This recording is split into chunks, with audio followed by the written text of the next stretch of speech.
Welcome back to Planet Clem in our Building a Kingdom series. We're going to focus today on villager breeding. This is part 2 of villager breeding. You remember last time we actually made a villager trap. You can go back and review that if you'd like. Let's see, where's that at? Be fruitful and increase in number, multiply on the earth. From Genesis 9:7. It's the verse we used in the first one from Genesis. Alright, so let's go over here. Now I'll tell you what happened here. We actually already made this video and it turned out really bad.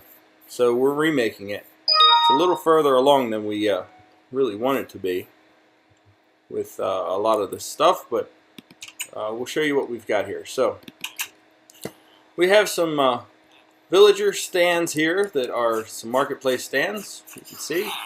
And, whoa, that's a weird looking villager. Hey Blaze, how you doing? Good.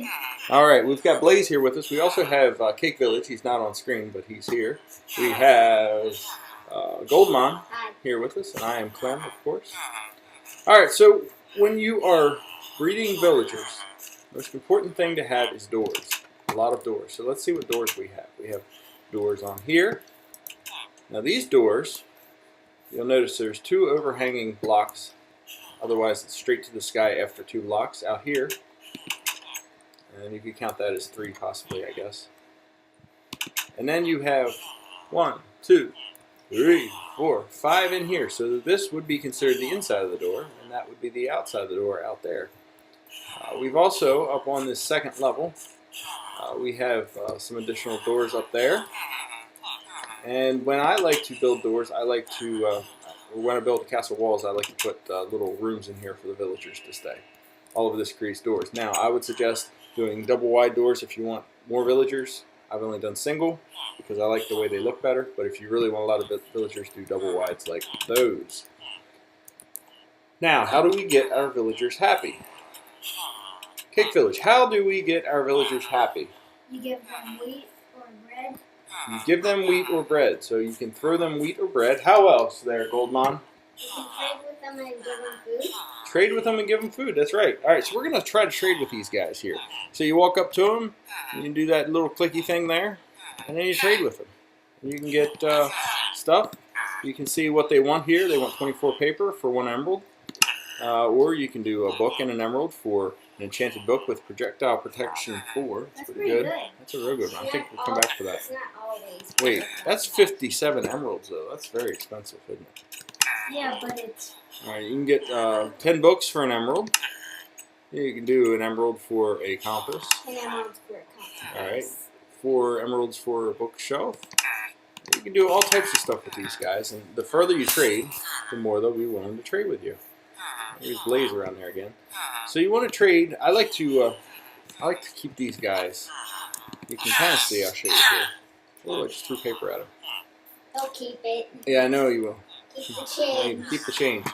Right. So if you remember in our first episode, we made that ugly breeding trap for villagers, and while it was pretty cool when it worked, it looked ugly. This is a better looking breeding trap. You can trap 2 villagers, or 3 villagers, or 4 villagers in these booths. It's also a 2-in-1. It's a 2-in-1.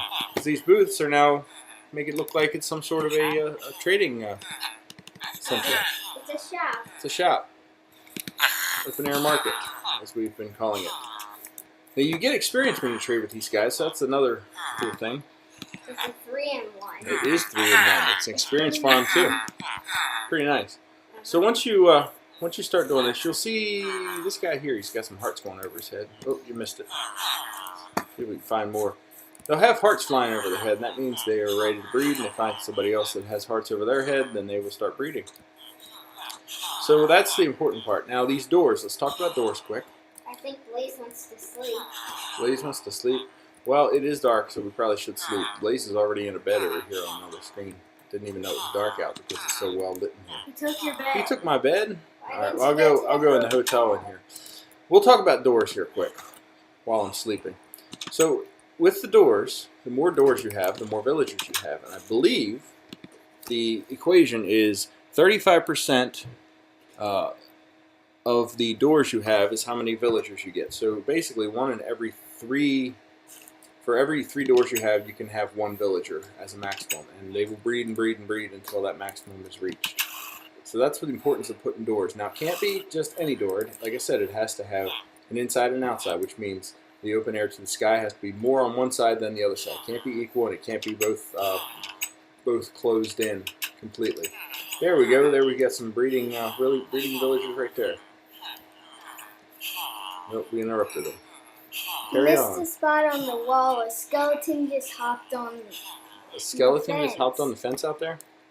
Oh. He was right there. Okay, so we another thing I should mention is that these iron golems are walking around here. I did not make those. There's a happy villager. He's got his heart flying over his head. I did not make those iron golems. We've got a bunch of them over here. I believe it is every 10 villagers you have, they will make an iron golem. That's an easy way to count your villagers, or to get an idea of how many villagers you have.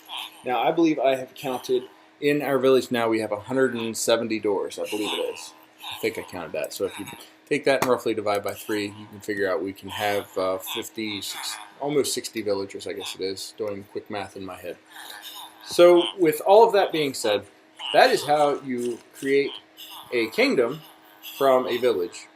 You build your walls, you breed your villagers, and you decorate it. Cake Village did a great job decorating this around here. We've got paintings hanging around, make it look like it's a market. We've got some of these shops over here.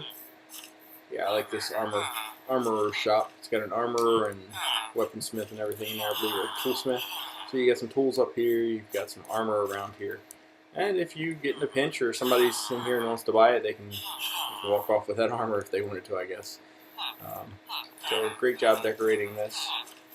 And as you can see, we've got a lot of happy villagers that are looking for love and ready for breeding. So, all right, guys. Well, that is our episode. This has been part 2 of the villager breeding. I believe it's what, episode 19? Is that how far we are? 18, 19, something like that. Pretty far up. So, see you later, Blaze, and see you all later. See you next time. See ya.